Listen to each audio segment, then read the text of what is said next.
I read the script and I said, this is a movie we have to make. Impressionnant techniquement à voir, c'est beau, des personnages en 3D avec des émotions qui sont réellement bien faites. Le mec il est sacrément balèze quand même, donc voilà. Avant de commencer cette vidéo, n'hésitez pas à vous abonner si ce n'est pas déjà fait et d'activer la cloche, ça fait toujours plaisir.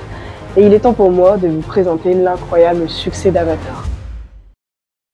Maintenant que le deuxième volet de la saga vient de sortir il y a maintenant quelques semaines après 13 ans d'attente, comment est né en fait ce film fabuleux? Tout simplement, cette histoire on la doit à James Cameron. James Cameron, c'est tout simplement le créateur de Avatar. Alors pour contextualiser un peu la chose, c'est qui James Cameron? James, lui, il a eu une enfance assez heureuse. Et en 1971, James, il va décider de s'installer à Brea, en Californie. Là-bas, il va étudier essentiellement la physique au Fullerton Junior College. Et en même temps, il va travailler en tant que machiniste. Et après, il va encore changer et il va devenir chauffeur poids lourd. Mais cette vie-là, à James, ça lui plaît pas du tout. Il en a marre de faire que changer les métiers et il remarque en fait que ce domaine-là, c'est pas du tout fait pour lui. Alors en 1978, James Cameron, il se réveille un peu et il se dit qu'il aimerait bien vivre pour ses rêves et de les réaliser. Alors c'est là que notre histoire commence puisque James veut tout abandonner pour se créer une carrière dans le cinéma. Alors au début, bien évidemment, il va pas avoir de gros projets, seulement quelques courts-métrages de 35 minutes. Et en 1981, il va écrire un peu plus de gros projets, comme La Galaxie de la Terreur. Mais son talent, il se révèle surtout en 1983, parce que c'est là qu'il va écrire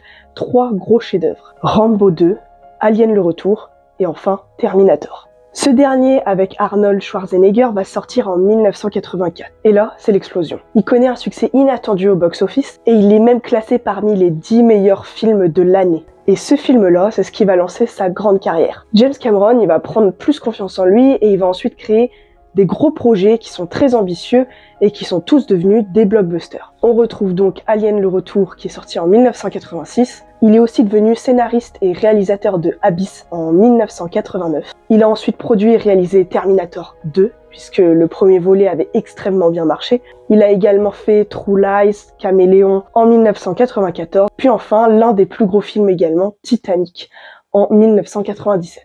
Mais James, il va pas s'en arrêter là. Non, non. Il voulait un projet encore plus ambitieux que Titanic ou encore Terminator. Et pour ça, il a été demandé de l'aide à pas n'importe qui, puisqu'il est allé se renseigner auprès de John Landau, un producteur américain. C'est en partie grâce à cette personne que Avatar va naître, puisqu'il faut savoir que Avatar a commencé à voir le jour au milieu de la production de Titanic. Ouais, James, il avait pas trop le temps, donc il commence un autre film pendant qu'il en réalisait un autre. Et c'est au début avec un script de 80 pages que James a voulu présenter son projet. Alors il est allé voir John, il lui a montré ce qu'il avait, et devinez quoi?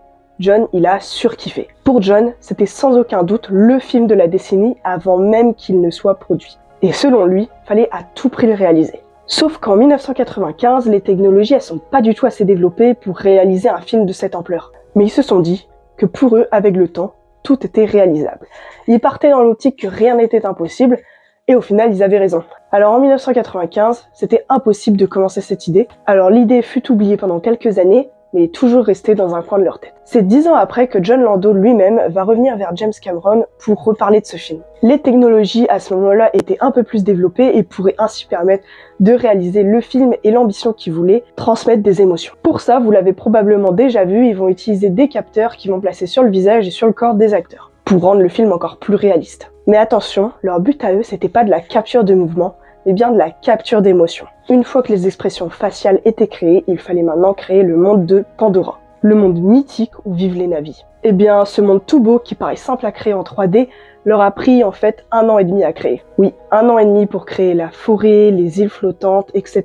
Mais ça aurait été trop facile si le travail s'arrêtait là. Après tout ça, il fallait ensuite créer la langue des Na'vi. James et John voulaient un film parfait, alors il fallait déjà créer la langue des personnages. Alors pour cela, John il s'est dirigé vers Paul Frommer. Ils ont parlé longtemps et Paul Frommer était assez chaud pour l'idée. Maintenant, John lui a demandé combien de temps ça prendrait et Paul Frommer lui a répondu 6 mois. Mais attention, 6 mois pas pour les dialogues, mais seulement pour créer la structure de la langue. Sinon, c'était trop facile. Et c'est à ce moment-là que James Cameron et John Landau se sont rendus compte qu'ils s'étaient lancés dans un projet complètement fou. Leur seule force pour continuer est qu'ils savaient que si ce film arrivait au bout, il changerait l'histoire du cinéma, alors ils n'ont pas baissé les bras. La chose la plus folle a été ensuite le visuel, puisque John et James ne voulaient pas créer un film en 2D traditionnel, mais bien un film en 3D. Et il faut savoir qu'à cette époque-là, la 3D c'était pas du tout développé. Alors ils ont créé leur propre caméra qui n'existait pas du tout encore. Le projet était tellement long et tellement compliqué qu'il aura fallu plusieurs pauses, puisque en fin de compte, ils avaient pris conscience que ça faisait des mois qu'ils travaillaient sur ce projet-là sans jamais avoir fait aucune pause. James Cameron, il avait des centaines de milliers de feuilles de notes qui comprenaient la façon du déroulement du film.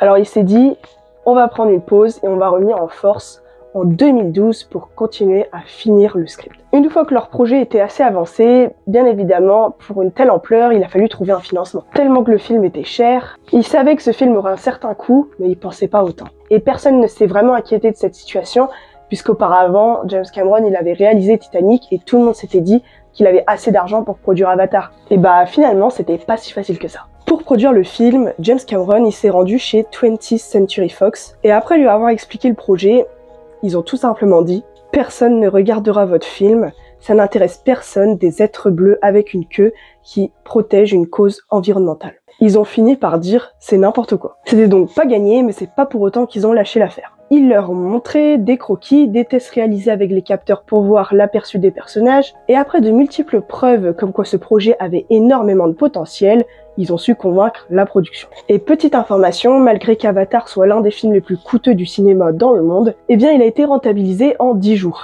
Une fois toute la production réalisée et que le film était fini, c'était le moment de le mettre en salle. Ça y est, c'est le grand jour, le 16 décembre 2009 sort Avatar au cinéma. Pour James, c'était un énorme défi, parce qu'on parle ici de Avatar, le film le plus coûteux du cinéma, avec un budget atteignant les 387 millions de dollars, et pour l'époque, c'est énorme. Et pourtant, au début, c'est l'euphorie. Tout le monde adore Avatar, et au bout de la première semaine, c'est 1,8 million d'entrées en France. Bien sûr, ce film de science-fiction, il fait la une dans le monde entier, et il a rapporté 73 millions de dollars de recettes pour son premier week-end aux États-Unis, soit un total de 232 millions de dollars de recettes en un seul week-end.